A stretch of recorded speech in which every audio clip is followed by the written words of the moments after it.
जो पंच हों फैसला करते हो वो सुने। अल्लाह के रसूल के सामने अब पेच ये फंस गया, एक बेचारा कम बोलने वाला है, एक ज़्यादा बोलने वाला है। जो कम बोलने वाला है वो बात कर ही नहीं पा रहा है, ये ज़मीन मेरी, हमने फलां से ख़रीदा था, ये वो, बेचारा वो बोल ही नहीं पा रहा सही से। और दूसरा बड़बड़ बड़बड़ बड़बड़ बड़बड़ बड़बड़ करता चला जा और अपनी बात को बड़ी अच्छी तरीके से रख रहा है। अब बड़े शक, अल्लाह के नबी बड़े उसमें फंस गए, ये बेचारा बात कर ही नहीं पा रहा और ये बड़बड़ करता चला जा रहा है। दोनों में बिल्कुल एक तो ऐसा समझो जैसे मोदी जी चुप होते ही नहीं, बड़बड़ बड़बड़ बड़बड़ बोलते चले जाते हैं। आपने सुना ना, वो एक आदमी दूरबीन से देख रहा था, मोदी जी पूछते भाई क्या देख रहा है, मैं तो यहाँ खड़ा हूँ, कैमरे में आने का शौक मुझे, तो ऊपर क्या देख रहा है? साहब मैं ऊपर आपको नहीं, आपकी बातों को देख रहा हूँ, कितनी ऊपर जा रही हैं, मैं उनको देख रहा हूँ, इन्हें कितना लंबा फेंकते हैं आप दूरबीन से। तो एक आदमी फेंकने में माहिर, बोलते ही बोलता चला जाता है, बड़बड़ बड़बड़ बोलता चला जाता है। और दूसरा उसमें बिल्कुल ऐसा है मनमोहन, वो बोलते ही नहीं, आवाज़ ही नहीं निकलती, वो चुप रहते हैं।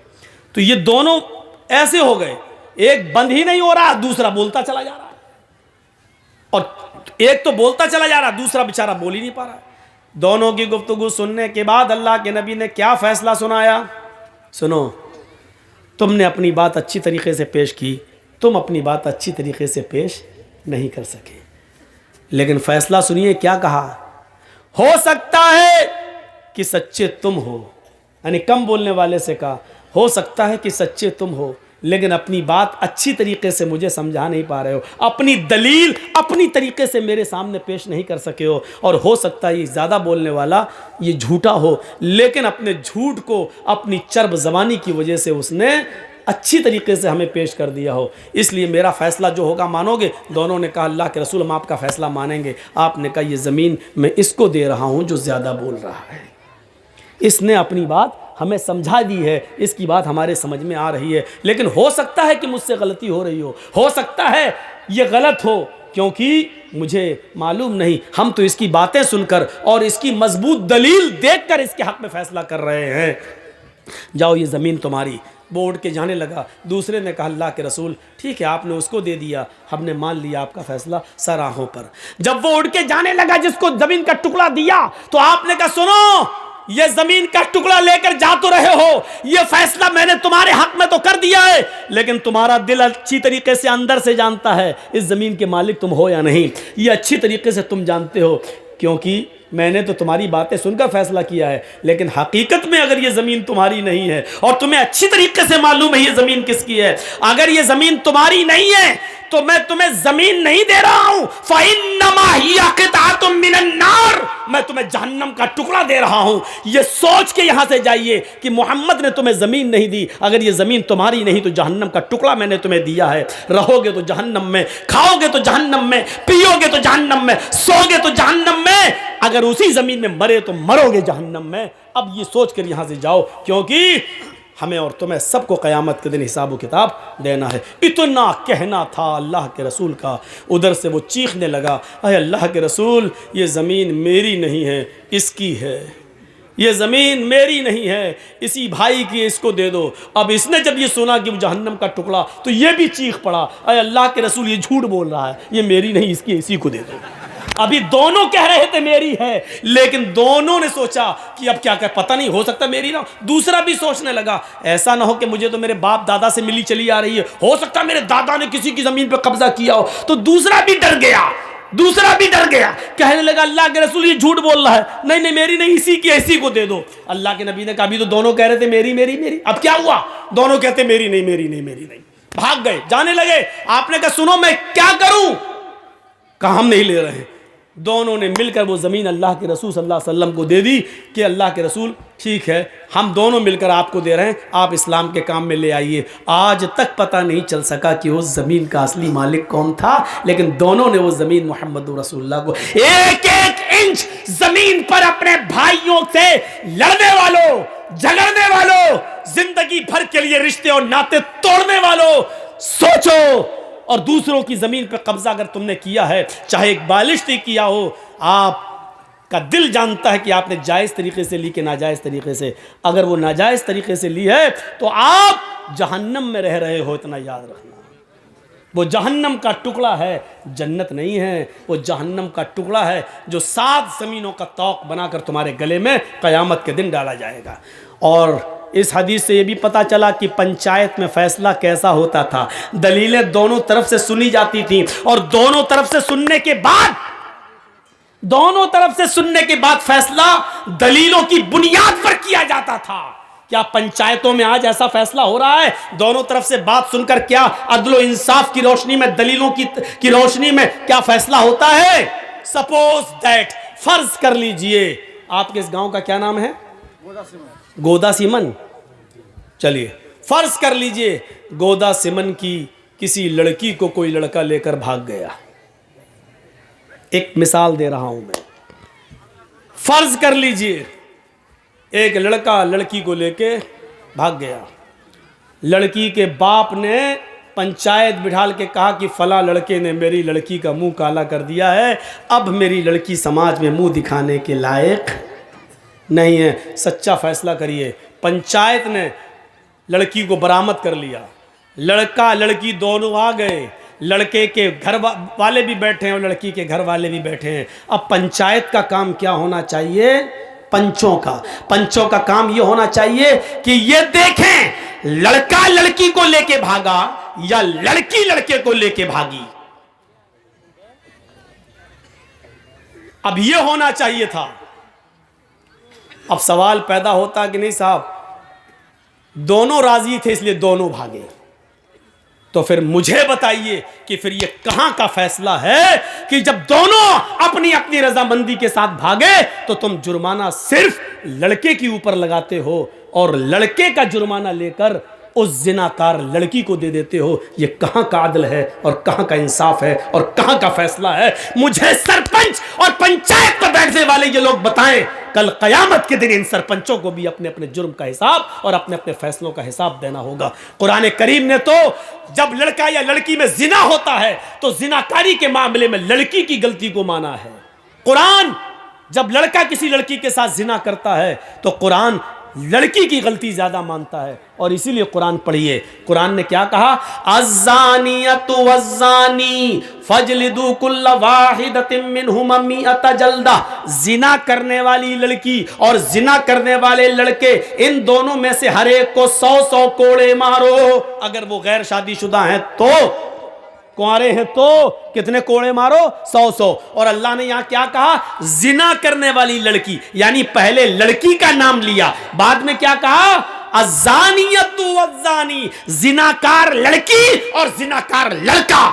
पहले लड़की फिर लड़का, क्योंकि जिना की शुरुआत लड़की की तरफ से होती है। अगर लड़की किसी लड़के को जिना के लिए दावत न दे तो कोई लड़का किसी लड़की के साथ जबरदस्ती जिना कर ही नहीं सकता है। जबरदस्ती वो होती है कि खींच के खेत में ले जाए और उसके साथ मुंह काला करे। लेकिन लड़का लड़की दोनों गोदा सिमन से भागकर किशनगंज में पकड़े जाएं तो इसका मतलब यह है कि लड़का लड़की को खींच के नहीं ले गया है, बल्कि लड़का और लड़की दोनों राजी थे। इसलिए किशनगंज, इसलिए उत्तर दिनाजपुर, इसलिए कटिहार, इसलिए दिल्ली या बंबई में पकड़े गए। लड़की इतनी दूर कोई खींच कर नहीं ले जा सकता है लड़की को, मेरे भाइयों। और जब शुरुआत लड़का और लड़की दोनों की रजामंदी से हुई है तो फिर जुर्माना सिर्फ लड़के पर लगाया जाए और उस जुर्माने का पैसा लड़की या लड़की के मां बाप को दे दिया जाए। हराम है, हराम है, हराम है ये फैसला। और ये कमाई भी लड़की और लड़की के मां बाप के ऊपर हराम है जो उसने लड़के से लेकर अपनी लड़की की जिंदगी के लिए और उसकी शादी के करने के नाम पर ली है। क्योंकि जब गलती दोनों की थी तो समाज का काम यह था कि अगर सजा दे सकते थे तो दोनों को सजा दें, और नहीं दे सकते थे तो आपने लड़के से जुर्माना लेकर लड़की को क्यों दिया? चलता है तभी तो बोले, आपकी परमिशन की जरूरत थोड़ी थी। लगता है कि इसके ऊपर बीती हुई है, हमें ऐसे ही लग रहा है इसके ऊपर बीती होगी या इसके किसी भाई या किसी के ऊपर तो बहरहाल बीती है। एक आदमी हमसे बोला, मौलाना मियाँ बीवी के हुकूक पे बोलिएगा। हमने कहा मैं समझ गया, इसका मतलब वो अपनी बीवी से बहुत परेशान है। जो आदमी हमको कहता है इस पे बोलो, इसका मतलब ये है कि वो उसमें मुलव्वज़ है, वरना उसको क्या मतलब? मौलाना जो बोलेंगे कुरान हदीस बोलेंगे। तो ये पंचायत का फैसला मेरे भाइयों गलत होता है कि लड़के वाले से पैसे लेके लड़की को दे दिया जाए, नहीं। और शुरुआत जब लड़की की तरफ से होती है, एक बात बताइए कैसे हो सकता है जिना? रेप इस्लाम के अंदर अगर लड़के ने लड़की पर जबरदस्ती की तो लड़की पर तो सजा है ही नहीं, सिर्फ लड़के पर सजा है। और लड़की ने जबरदस्ती की, लड़के को खींचा, तो लड़की को सजा है, लड़के को सजा नहीं है। लेकिन जब दोनों ने रजामंदी के साथ किया है तो दोनों को सजा है इस्लाम के अंदर। मेरे भाइयों इसको सोचिए, साहब उसने लड़की के साथ ऐसा किया तो अब लड़की कहां जाएगी? जहन्नम में जाए। मेरे बाप का क्या जा रहा है, भागी क्यों? साहब लड़की का बाप परेशान है, जिंदगी भर मुंह नहीं दिखाएगा। अबे कमीने, तूने मोबाइल दिया क्यों था अपनी लड़की को? ना मोबाइल दिया होता, ना फोन पे बात होती, ना व्हाट्सएप चलता, ना भागने की नौबत आती। सारी गलती तो लड़की के बाप ने की है और सजा लड़के को मिले कि उससे पैसा लेकर लड़की के बाप को दिया जाए। मेरे भाइयों ऐसी लोगों को दय्यूस कहा है कुरान ने, भड़ुआ। तेरी लड़की भागी कैसे? तेरी लड़की गई कैसे? तेरी लड़की उस लड़के के साथ लिंक में आई कैसे? तू कर क्या रहा था? घर में क्या कर रहा था तूने अपनी लड़की का से सवाल जवाब क्यों नहीं किया? तूने अपनी लड़की की निगरानी क्यों नहीं की? उस लड़की की नौबत लड़के तक पहुंचने की कैसे आई है? क्या बाप की गलती नहीं है? अगर ऐसी जगह पर पंचायत में हमें बिठाया जाए तो लड़की को 100 कोड़े मारने के साथ साथ 20 कोड़े बाप को भी मरवाऊं। तेरी तरबियत अच्छी नहीं थी इसलिए लड़की भागी है, तू भी मुजरिम है। जिनाकारी के मामले में, रेप के मामले में लड़कियों का किरदार आगे जा रहा है। मेरे भाइयों समाज के लोगों को चाहिए कि सिर्फ एक तरफा सजा ना सुनाई जाए, एक तरफा सजा ना सुनाई जाए। साहब लड़के का किया गया है, लड़के की तो शादी हो जाएगी, मेरी लड़की पे तो दाग लग गया है, ये नहीं चलेगा। लड़की पे दाग लग गया है, दाग लड़की ने खुद लगवाया है। मैं मानता हूं लड़के की भी गलती है, लेकिन सजा मिलनी है तो दोनों को मिलनी चाहिए थी। लेकिन सजा आप दोनों को कहां दे रहे हैं? लड़का लड़की को लेके भागा, दोनों अपनी अपनी मर्जी से भागे, दोनों अपनी अपनी मर्जी से गए, पंचायत फैसला सुनाती है 2 लाख रुपए लड़का लड़की को देगा। बा साहब ये कहां का इंसाफ है? ये कहां का न्याय है? ये चीज गलत है। हजरत उमर के फैसले इसी किस्म के हुआ करते थे कि वो किसी को शिकायत का मौका नहीं दिया करते थे, बल्कि अपने ऊपर, हाँ यकीन नहीं आता तो सुनिए हजरत उमर का एक फैसला। एक उमर फारूक के मुल्क शाम के अंदर एक यहूदी बच्चा था, छोटा सा बच्चा था, 13-14 साल उसकी उम्र थी, घोड़ा दौड़ाने में बड़ा माहिर था। उसी बस्ती के अंदर आमर इब्न आस थे। हजरत आमर इब्न आस को गवर्नर बनाकर भेजा गया था। आमर इब्न आस के बेटे ने कहा कि कोई घोड़ा मुझसे आगे और तेज दौड़ा कर दिखलाए। उस बच्चे ने चैलेंज कबूल कर लिया कि मैं आपसे अच्छा घोड़ा दौड़ा लेता हूं। आमर इब्न आस के बेटे ने कहा चाओ दौड़ाओ। दोनों अपने अपने घोड़े को दौड़ाने लगे। घोड़ा बच्चे का, यहूदी बच्चे का घोड़ा आगे निकल जाता है, आमर इब्न आस के बेटे का घोड़ा पीछे रह जाता है। अब आमर इब्न आस के बेटे को गुस्सा आया, मैं गवर्नर का बेटा और ये यहूदी का बच्चा आगे निकल गया मुझे पीछे करके। जब घोड़े पे से उतरता है आमर इब्न आस का बेटा तो उसने उस यहूदी बच्चे को एक जोरदार थप्पड़ मार दिया चेहरे पर, ताड़। उस यहूदी बच्चे ने कहा आपने मुझे बिना गलती के मारा है, जब शर्त थी तुम निकलो या मैं आगे निकलूं, जब मैं आगे निकल गया तो आपने मुझे बगैर गलती के कैसे मार दिया है। मैं आपकी शिकायत आमर इब्न आस से करूंगा, इस मुल्क के शाम के गवर्नर से करूंगा बस। और सुनो इधर देखो, जब उसने ये कहा कि मैं आपकी शिकायत गवर्नर से करूंगा यहूदी बच्चे ने, तो आमर इब्न आस का बेटा क्या बोला, हाँ जा जा जा कर लेना मेरे बाप से शिकायत। आमर इब्न आस तो मेरा बाप है, जिस गवर्नर से तू शिकायत करने जा रहा है ना वो तो मेरा बाप है, मेरा कोई कुछ नहीं कर पाएगा, मैं इस शहर के गवर्नर का बेटा हूं।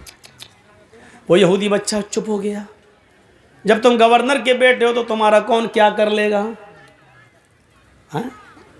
लखीमपुर खीरी में किसानों के ऊपर वो लड़का गाड़ी चला देता, नहीं चलाया। क्यों?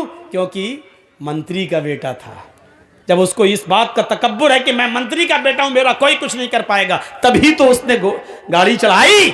यही ये अमर इब्न आस का बेटा खामोश हो गया। उसने कहा ठीक है। 1 महीने के बाद हज़रत उमर मुल्क शाम पहुँचे। हज़रत उमर देखते थे किस बस्ती में कहाँ क्या हो रहा, वहाँ के लोगों से पूछते थे कि तुम्हारे यहाँ सारे इंतज़ाम सही है, गवर्नर ठीक काम कर रहा है कि नहीं कर रहा। हर एक की क्लास ली जाती, जैसे यहाँ ममता दीदी आती हैं तो हर MLA की क्लास लेती हैं, हाँ क्या तुम क्या सही कर रहे हो, फला कर रहे हो, तो वो दौरा करती हैं हर क्षेत्र का। ऐसे ही कोई डांटती भी है किसी को, फटकारती भी है किसी को। तो ऐसी हज़रत उमर दौरा करते थे, दौरा शहरों का, और पूछते थे कि आपको जो गवर्नर दिया वो सही काम कर रहा है कि नहीं कर रहा है। जब उस बच्चे को पता चला आज हज़रत उमर आ रहे हैं तो वो भी पहुंच गया। जनता दरबार लगा, लोगों ने अपनी अपनी शिकायतें की, किसी को कोई शिकायत ही नहीं मिली। हज़रत उमर ने फरमाया इसका मतलब अमर इब्न आस तुम्हारे दरमियान बिल्कुल सही काम कर रहे हैं, किसी को कोई शिकायत नहीं है। सब ने कहा नहीं हमें कोई शिकायत नहीं है। पीछे एक बच्चा बैठा था, हाथ जोड़ के खड़ा हो गया, अमीरुल मोमिनीन मुझे शिकायत है। इधर आओ बेटा, इधर आओ।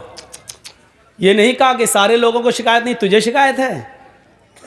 हमारे यहाँ यही तो होता है ना, सब खामोश, तू ही बोल रहा है, चुप हट। बेटा इधर आओ, इधर आओ। उसको चूमा, उसको बोसा दिया। उस यहूदी बच्चे के माथे पर उन्होंने पेशानी पर बोसा दिया, उसको चूमा और अपनी गोद में बिठा लिया। बेटे डरने की ज़रूरत नहीं है, सच बताओ तुम्हें क्या परेशानी है।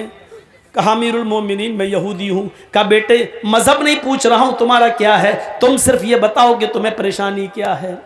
कहा अमीरुल मोमिनीन अमर इब्न आस का जो शहर के गवर्नर, इनका बेटा मेरे साथ घोड़ा दौड़ा रहा था। कहने लगा कौन आगे निकलता कौन पीछे।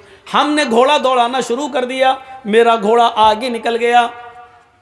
इनको गुस्सा आया इनके बेटे को, और इन्होंने आकर मेरे एक चेहरे पर एक जोरदार थप्पड़ मारा। तेरी हिम्मत कैसे पड़ी अपने घोड़े को मुझसे आगे निकालने की।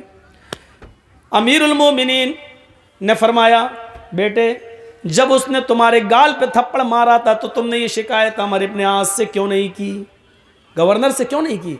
कहा अमीरुल मोमिनीन मैं गवर्नर से शिकायत करने आ रहा था। इनका बेटा कहने लगा जा जा, गवर्नर मेरा क्या कर लेगा, वो तो मेरा बाप है, मैं तो उसी गवर्नर अमर इब्न आस का बेटा हूँ, तुझे जहाँ जाना हो जा, मेरा कोई कुछ नहीं कर पाएगा, मेरा बाप इस शहर का गवर्नर है। हज़रत उमर फारूक की आंखों में खून उतर आया। कहा बेटे अब तुम उतरो, हमारी गोद से उतरो। हज़रत उमर फारूक ने एक टेढ़ी नज़र अमर इब्न आस की तरफ डाली। हाय अमर, जब अल्लाह ने लोगों को आज़ाद पैदा किया है तो तुम कौन होते हो किसी को गुलाम बनाकर रखने वाले। अमर इब्न आस ने कहा अमीरुल मोमिनीन इसमें मेरी क्या गलती है, न मेरे बेटे ने मुझे कुछ बताया और न इस यहूदी बच्चे ने मुझे कुछ बताया। आज ये फरमान, आज ये बात मैंने सुनी है, अपने बेटे को मैं बुला रहा हूँ। बुलाया, घर से बेटा आया, निकल गया।